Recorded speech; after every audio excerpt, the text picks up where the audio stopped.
नवनवीन व्हिडिओ पाहण्यासाठी व आमच्या सोबत राहण्यासाठी चॅनलला सबस्क्राईब करायला विसरू नका।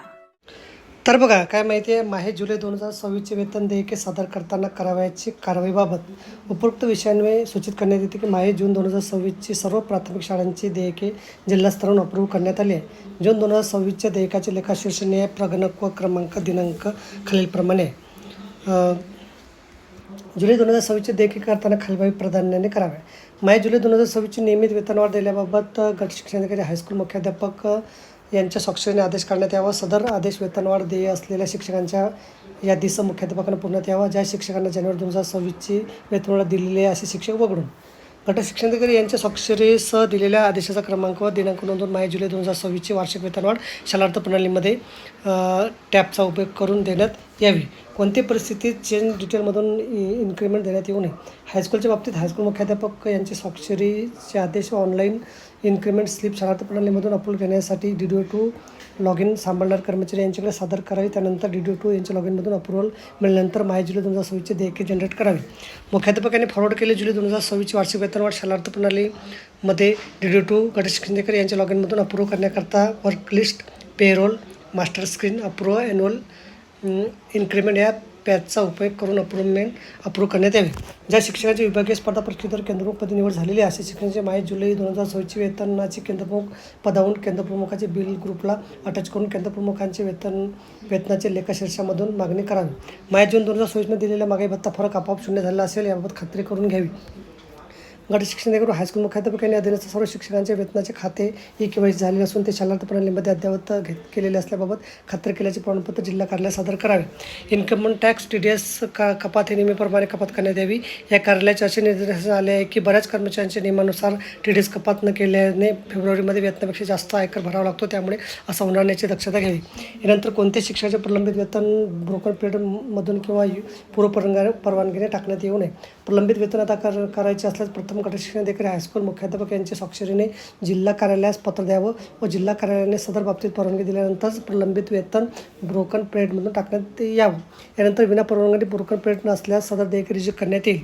ज्या कर्मचाऱ्यांना प्रॅन नंबर मिळाला आहे त्यांचे माहे जुलै 2026च्या वेतनामधून नियमित NPS कपात करण्यात यावी।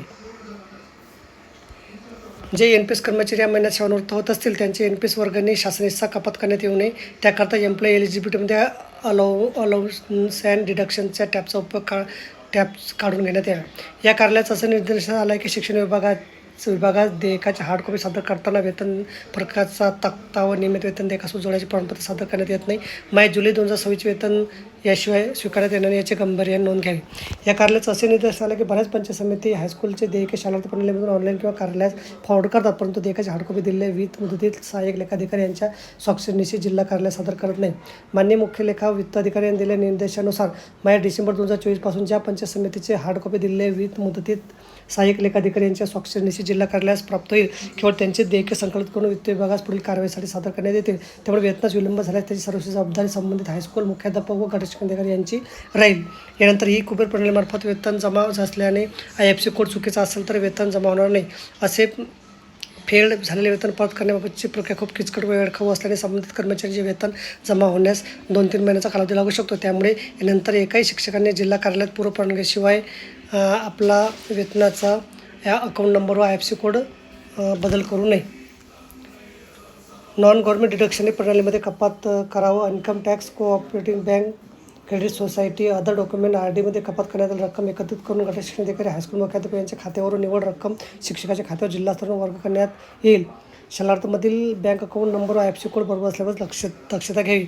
टेबल जनरेट केल्यानंतर DDO1 मुख्याध्यापक यांनी इनर पेज तपासून देयके फॉरवर्ड करावी व सर्व बदल योग्य झाल्याबाबत नेट अमाऊंट लाल रंगात येणार नाही याची खात्री करून देयके फॉरवर्ड करावी। तसे हार्ड कॉपी देयकासोबत change statement, outer inner acquittance, bank statement तसे नियमित वेतन देयकासोबत जोडायचे प्रमाणपत्र सही शिक्क्याचा गट शिक्षणाधिकारी यांच्या कार्यालयाला 18 जुलै 2026पर्यंत सादर करावं। प्राथमिक शिक्षकांचे DDO2 गट शिक्षणाधिकारी यांच्या लॉग इनला आलेली ऑनलाईन देयकाचा डिटेल ॲब्स्ट्रॅक्ट रिपोर्ट पंचायत समिती स्तरावर झालेल्या मूळ देयकावरून तपासून तालुक्याचा लेखाशीर्षाने संकलित नमुना सविस्तर करावा। वेतन फरकाचे विवरण तयार करावे। देयकाच्या हार्डकॉपीमध्ये संबंधित वर वेतन फरकाचा नमुना, संकलित नमुना 26ची प्रिंट, बँक स्टेटमेंट दिलेल्या फॉर्ममध्ये तयार करून पंचायत समिती सहलेखा अधिकारी यांच्या प्रति स्वाक्षरी प्रस्ताव पंचायत समिती लेखा विभागास 20 जुलै 2026 सादर करावा. पंचायत समिती सहाय्यक लेखाधिकारी यांच्या प्रतिस्वाक्षर दिनांक 22 जुलै 2026 घेण्यात येतील. त्यानंतर सर्व शाळांचे DDO2 गट शिक्षणाधिकारी यांच्या लॉगिनला आलेली ऑनलाईन देयके 23 जुलै 2026 सकाळी 11 वाजता DDO3 शिक्षणाधिकारी यांच्या लॉगिनला ऑनलाईन फॉरवर्ड करावे. पंचायत समिती सहाय्यक लेखाधिकारी यांच्या प्रतिस्वाक्षरानंतर सर्व प्राथमिक शाळांची देयकांच्या हार्ड कॉपी दिनांक 23 जुलै 2026 लेखा शाखा शिक्षण विभाग प्राथमिक जिल्हा परिषद बुलढाणा यांचे नियमित देयकासोबत जोडायचे प्रमाणपत्र, वेतन फरकाचा तक्ता, नाव वाढवले असेल किंवा कमी केले असेल त्या नावासह संकलित नमुना 26, बँक यादी व महागाई भत्ता फरकाचे विवरणपत्र याप्रमाणे, तसेच हायस्कूल बाबतीत नियमित देयकासोबत जोडायचे प्रमाणपत्र शालार्थ प्रणालीमधून, तसेच नियमित देयकासोबत जोडायचे प्रमाणपत्र KYC प्रमाणपत्र सही व शिक्क्यासह सादर कराव्या. 23 जुलै 2026 ज्यांची स्वाक्षरीसह देयके जिल्हास्तरावर प्राप्त होतील किंवा त्यांची देयके संकलित करण्यात येतील. अनुदान कमी असल्यास प्रथम देयक सादर करणाऱ्या पंचायत समितीस प्राधान्य देण्यात येईल. तसे विलंबाने प्राप्त होणाऱ्या पंचायत समितीचे वेतनास विलंब झाल्यास त्यांची सर्व जबाबदारी DDO1 व DDO2 यांची राहील. तर बघा, अशा प्रकारे अत्यंत महत्त्वाची माहिती आपल्याला समजली असेल. व्हिडिओसुद्धा आवडला असेल लाईक करा आणि शेअर करायला विसरू नका. धन्यवाद.